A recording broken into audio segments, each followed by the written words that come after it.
Mavelikkara Puthiyakavu Saint Mary's Orthodox Cathedral ബുധനാഴ്ച കൂട്ടായ്മ രജത ജൂബിലി ആഘോഷവും സ്വതാർത്ഥ സംഗമവും സംഘടിപ്പിച്ചു. മാവേലിക്കര ഭദ്രാസന മെത്രാപ്പൊലീത്ത എബ്രഹാം മാർ എപ്പിഫാനിയോസ് ഉദ്ഘാടനം ചെയ്തു. Mavelikkara Puthiyakavu Saint Mary's Orthodox Cathedral ബുധനാഴ്ച കൂട്ടായ്മ രജത ജൂബിലി ആഘോഷവും സദ്വാർത്താ സംഗമവുമാണ് നടന്നത്. മാവേലിക്കര ഭദ്രാസന മെത്രാപ്പൊലീത്ത എബ്രഹാം മാർ എപ്പിഫാനിയോസ് ഉദ്ഘാടനം ചെയ്തു.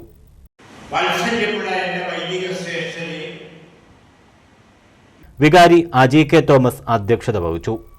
നിരണം ഭദ്രാസന മെത്രാപ്പൊലീത്ത ഡോക്ടർ യൂഹന്നാൻ മാർ ക്രിസോസ്റ്റമോസ് ധ്യാനം നയിച്ചു. ഭദ്രാസന secretary Johns Eapen, Yuhanon Ramban, K L Mathew Vaidyan കോർപ്പിസ്കോപ്പ, ജിജു ജോൺ വയലിറക്കത്ത്, ജേക്കബ് ജോൺ കല്ലട, കത്തീഡ്രൽ സഹവികാരി Baiju Thampan, trustee G Koshy Thundupparambil, secretary V T Shinemon, Elizabeth Joy, Annies Varghese തുടങ്ങിയവർ പ്രസംഗിച്ചു. News bureau, Mavelikkara.